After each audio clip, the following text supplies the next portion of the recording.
We're live.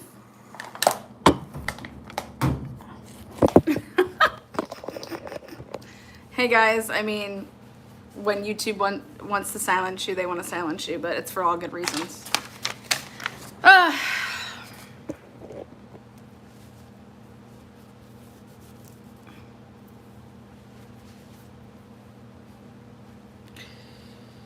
Welcome back.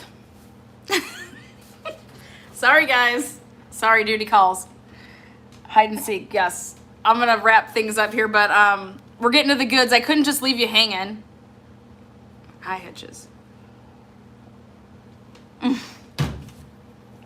We're just getting to the good stuff.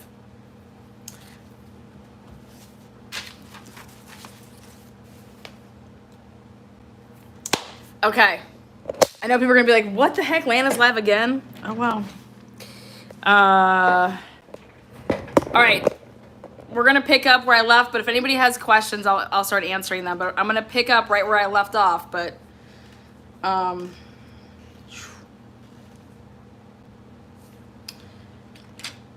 because it's about to get real. It's about to get real. Back at it, holla! Sorry, I just got 911 called. No, like I mean, like I had somebody that needed to get in touch with me really quick. I'm using my phone to do this. So, okay, bottom line, guys, is thanks to the 319 Keel Street camera that was revealed, Brandon Wexler has a lot of explaining to do. But at the end of the day, that explaining doesn't happen in this case. Like, somebody took the life of Tyreek Pugh, and, you know, that's for, you know, unfortunately for another day. But if you're saying that that's Sheldon's SUV at 11:36:02, it's impossible for Brandon Wexler to not see the crime. It is also impossible, if you really do the time, that, you know, what,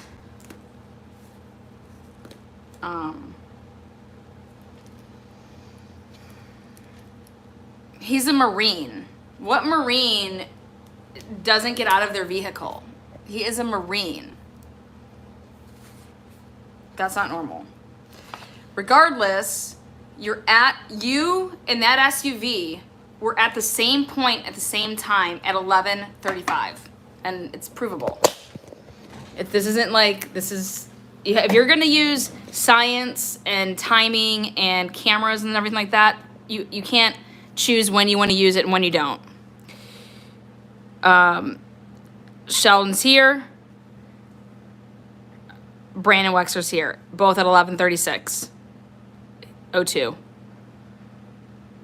Okay, so if you subtract a minute from both of these people, where are they both at?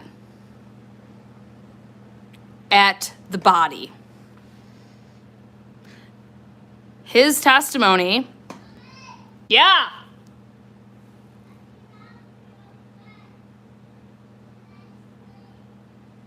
What do you want? Yeah? That kid just said, I want a new bed. And I'm over here like, okay, sounds good. That bed's like brand new. Anyways, this is the camera, 319 Keel Street, his vehicle. Because it was passing by to go to the friend's house to go back and get them, and then they made it down miraculously. But let's just do math. It takes a minute to get to this point.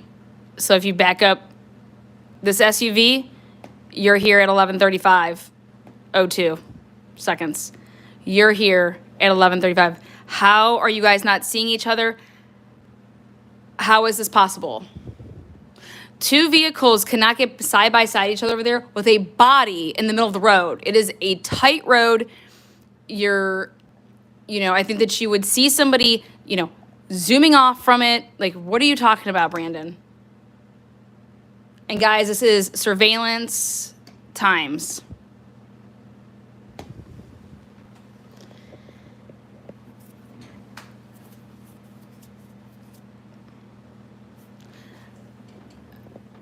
Again, the reason that Jeter came this way, Jones is a one-way street, came here, totally doesn't get on this camera because he just keeps going straight, and he would have been inching out here, 11:34, because this is his minute to get to this point. It's 11:34 here, that's how you get to that minute. Okay, so he's right here at 11:34, and he's right here at 11:34. He then comes up Williams, makes his right, and he's right here at 11:35. He's coming up, and he's right here at 11:35. Both of these two cars are here at 11:35. The SUV then continues, they pass each other, continues on, and he would go up. You know what I mean? So now Brandon Wexler, either A, there was no body, okay, on his way up, and he lied.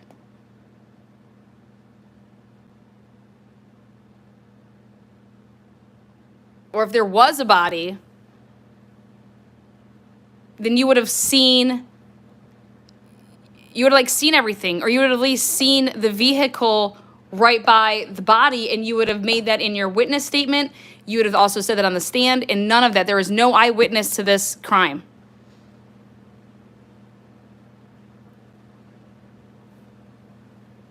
And how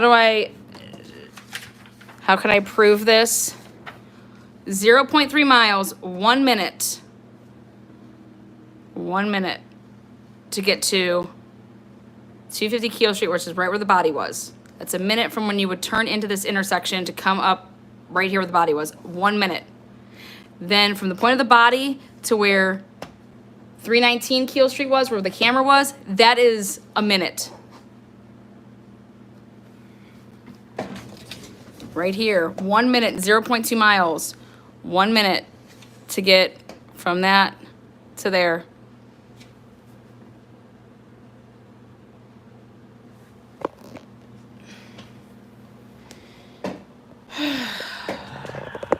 Now, there's 15 red flags that I found while I was sitting in there and doing everything when I did it after the fact. So I'll just tell you them. Red flag number 1, the time that elapses between Orchard Street to the Dollar General, of it always being consistent with 9 minutes.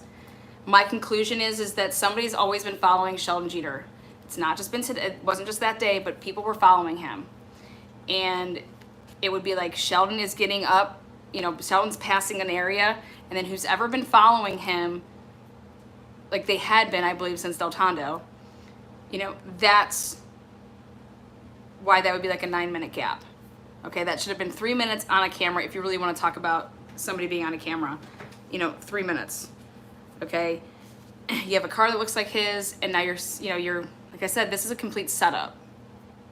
Red flag number 2, or still part of number 1, and it goes into 2, is that from Orchard Street to the Dollar General, you can't have it both ways. It's 9 minutes to get there, but on the way home it's 3. How is that possible? It's not possible. It's not possible unless they made a stop, I guess, before they got to Dollar General, but that's never been mentioned ever.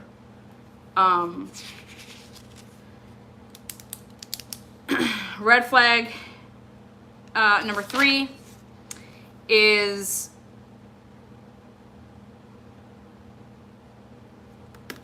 again, the first time up, it's 9 minutes to get up there. The second time, it's 9 minutes to get there, to get to Dollar General. It's like, what? How can that be? How can it be that they got it, it's like that on both? It's because somebody was following him. And that's the vehicle they're talking about. That's the vehicle they're using as the one that was on camera.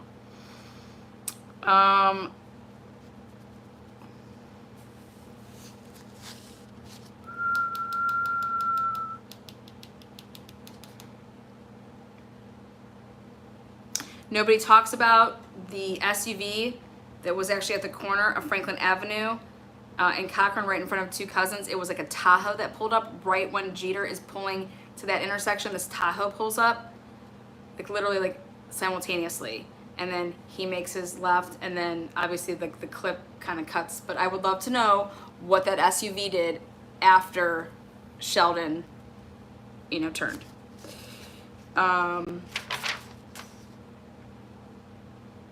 Red flag number 4, the 319 Keel Street camera. The timestamp was said to be 28 minutes fast, and it was based off of just like all like the breaking down. Like they realized that this woman's camera, because when the first person passed, it was said 12:05 a.m. or 11:46 p.m. I'm sorry, 11:46 p.m. And they realized that woman was like, no, I'm always home. Like I work, I leave at 11, and I'm always, it takes me 15 to 20 minutes to get home. There's no way that I'd be passing that 11:46. I just came straight home. That's impossible. It didn't take me 46 minutes to get home. And so they started like working backwards, and they got it down to the fact that that camera on Keel Street was 28 minutes fast.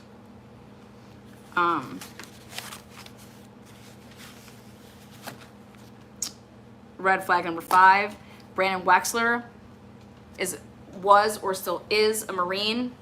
Okay, his background. Let's also talk about this, which I wasn't going to bring up, but his social media. He has a post on social media that if you go to his social media, if he has not done anything to it, you'll be able to see it. He posts, I can't remember how far it's back. It's not that far back. And it's a video meme, or like a video of white cops setting up black males. Go check it out. Nuts.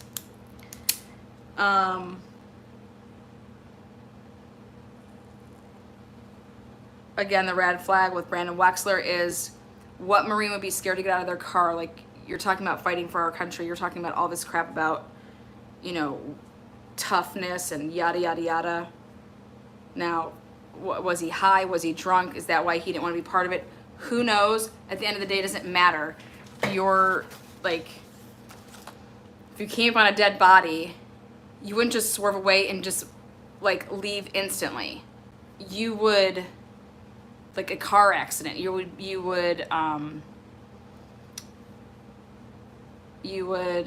it's like a train wreck. Everybody has to stop and stare. So let's say, even if he didn't get out of his vehicle, there was no way that he slammed on his brakes and reversed and just continued on like just nothing happened.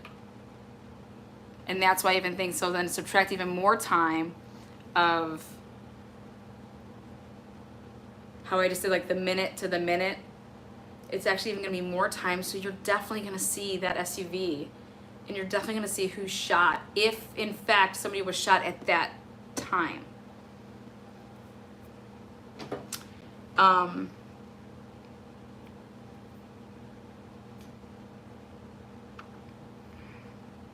And that's how I did it. I said, your answer to red flag 5 is red flag 6, which is when you're driving 2 minutes, 0.5 miles, when you subtract at 11:36, and you subtract the 2 minutes, you're at 11:34 at Two Cousins, so in the middle at 11:35, and you're doing the same thing with that. I mean, that is, when you're talking about circumstantial evidence, that's the same thing that they're doing. I'm doing it back to them.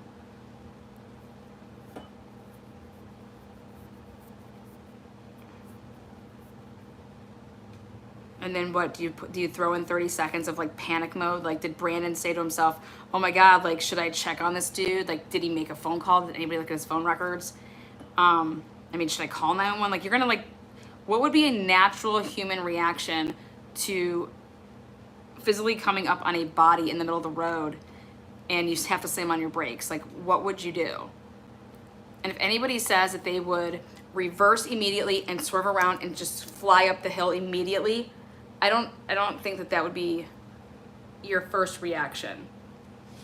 you could eventually get to that point, but it's not going to be like, oh my God, reverse, unless you saw somebody with a gun standing there who just had shot him, then you would speed and you would try to get away from, you know, somebody says immediately call 911, call 911.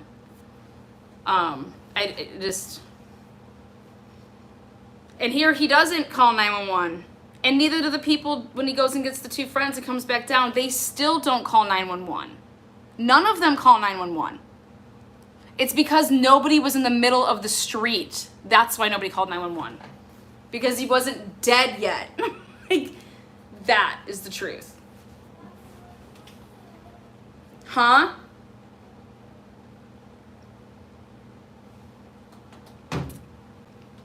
I will lay with you. You want me to lay with you? Okay, I'm wrapping up. So yeah, you got me, boy. And then, how does Brandon Wexler not see Sheldon Jeter Jr.? Sheldon Jeter Jr. was not there at that time. He never makes a statement when he was, you know, interviewed on the stand. Nothing. There are no eyewitnesses. But yet, that SUV that they want us to believe is Sheldon's, those two would have been neck and neck to each other at that 11:35 point.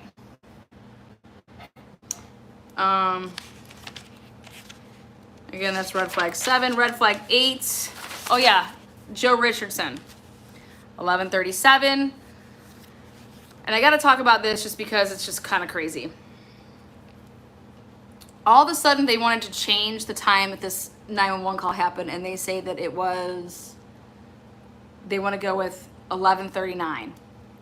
Well, Joe Richardson is seen. Yeah, I said give me 3 minutes and I'm coming up there. Did you brush your teeth? Don't lie. I got you, boy. I'm gonna check your breath. Brush your teeth. White teeth. So Joe Richardson, 11:37 and 38 seconds is seen on the two cousins coming up. 11:37 and 38 seconds. So you're telling me within 1 minute, because it would take him to drive to get to the body, he then called the police within 28 seconds of getting to the body. Huh? What, boy?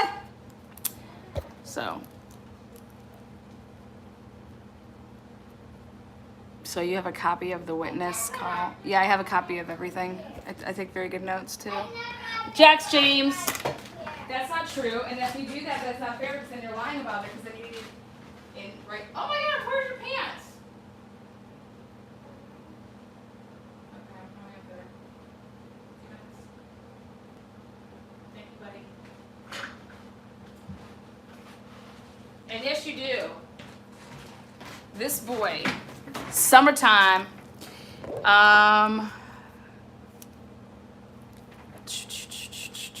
Oh, is shift back?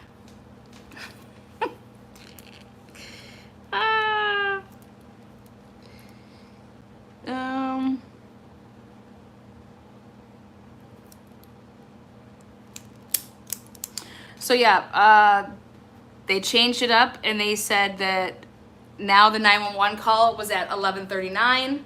Meanwhile, it was stated multiple times in the probable cause warrant or probable cause affidavit. It was stated multiple times in 2 probable cause affidavits that the 911 call was at 11:41. Why do they need to change that? Because of the statements that were made when when Brandon says that he got back down to the body and that 911 was already called. Well, he would have been back down to the body before 911 was called if 911 was called at 11:41 because he's seen on the camera at 11:39 of 319 and it takes you a minute to get to the body. Again, that was with his friends again. So he's seen at 11:36, passing it, grabs his friends, and he's seen at 11:39, passing the 319 Keele Street camera, drives, one more minute, 11:40, would have been at the body, and that's where, he sees Joe and the body, and Joe says, I've already called 911. But that's kind of impossible because of, well, it becomes possible if you change your story that you called 911 at 11:39. So,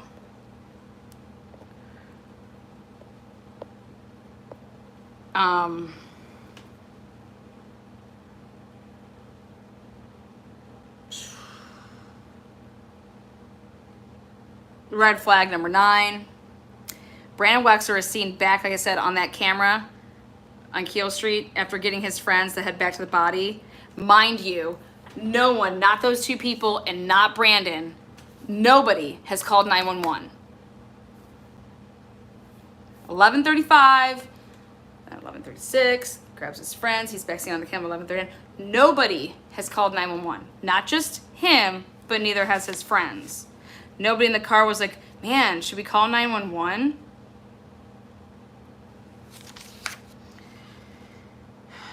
Red flag number 10 is if you're a police officer and if you're going to go to Sheldon's house and be like, oh, hey, can we just check you for, see if you fired a gun?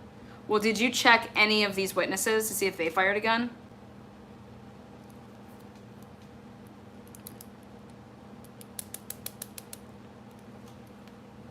So, and the answer is no. And did you ask any of them if they witnessed the act of the crime? And they did. They were asked that, and the answer was no.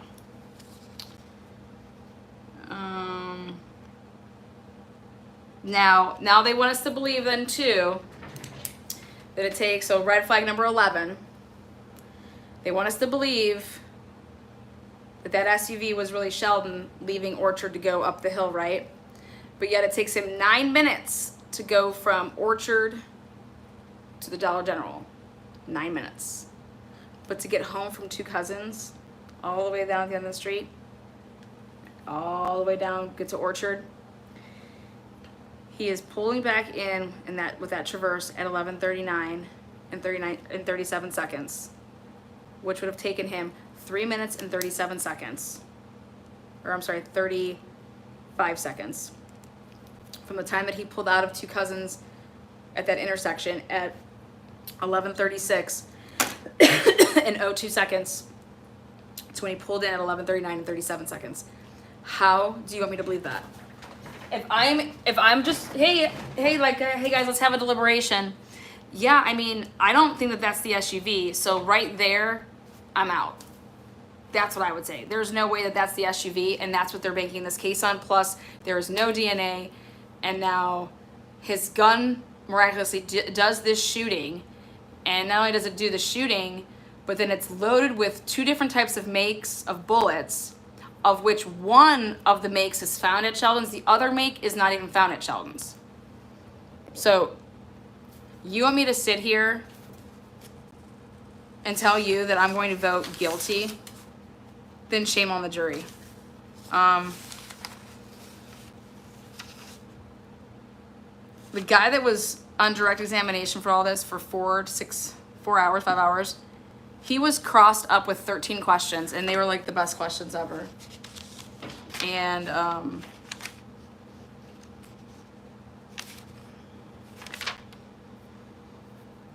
red flag number 13, Sheldon never lied once to any of these police officers or law enforcement agencies. He told them they went to get ice cream. He told me he went to Clarice's to do the medicine, gave them the route and all, gave them his phone, gave them his palms to test. His story never changed once. He didn't say he went to Ohio or Pittsburgh that night or something like that. No one saw Sheldon or his vehicle at any point that testified to it in regards to the crime scene. Nobody testified to ever seeing Sheldon with a gun that night. Nobody ever testified to seeing him fire a gun. Nobody ever testified to seeing Sheldon and Pugh ever arguing. And they went through all of these surveillance cameras, and never once did any of these surveillance cameras, all these hours of footage, okay, you don't see anything.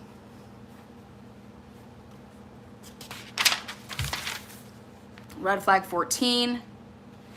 Rachel and Sheldon are found in a vehicle in 2016 together at 2 o'clock in the morning.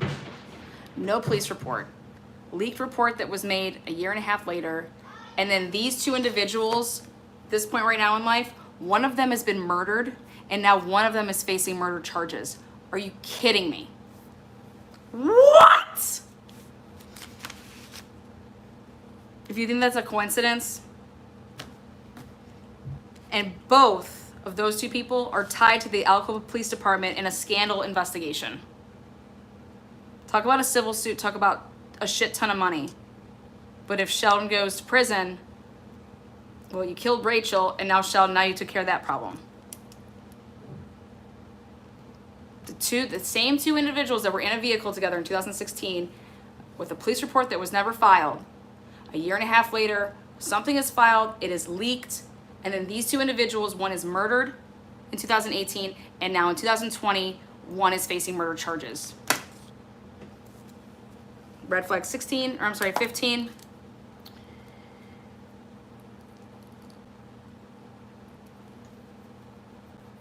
This is the biggest red flag if you ask me. Officer Fitz from the Alcoa Police Department. He was the first on the crime scene to where Pugh's body was and everything was there. Fitz was the officer that drove Sheldon Jeter's SUV unprotected and drove it to Broadhead Road where it broke down, and they had to call then a tow truck supposedly and to tow the vehicle away because it broke down. But meanwhile, Sheldon's been just driving all over all night, no problems. And then this miraculous gunpowder shows up because Officer Fitz got in the vehicle. They have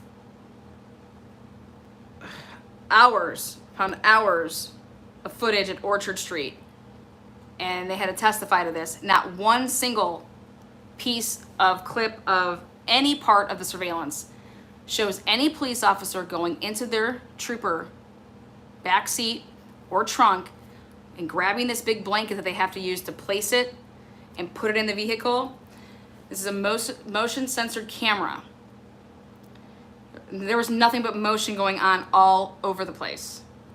And not one person testified to ever placing this blanket in Sheldon's vehicle to then, drive it away.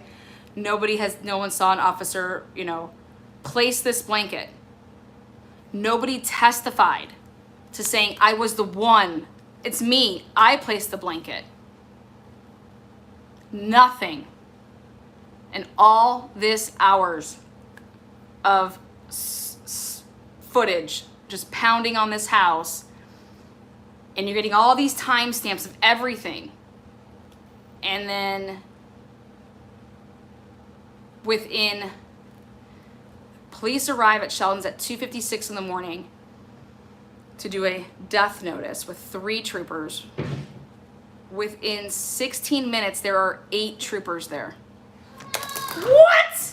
I gotta go. Love you guys. I'll be back. I know I gotta answer a bunch of questions, so you guys can just digest that, and then I'll do a Q&A tomorrow. Whew.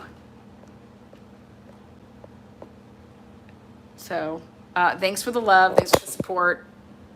But I'm gonna go cuddle with my baby boy. You rock my world!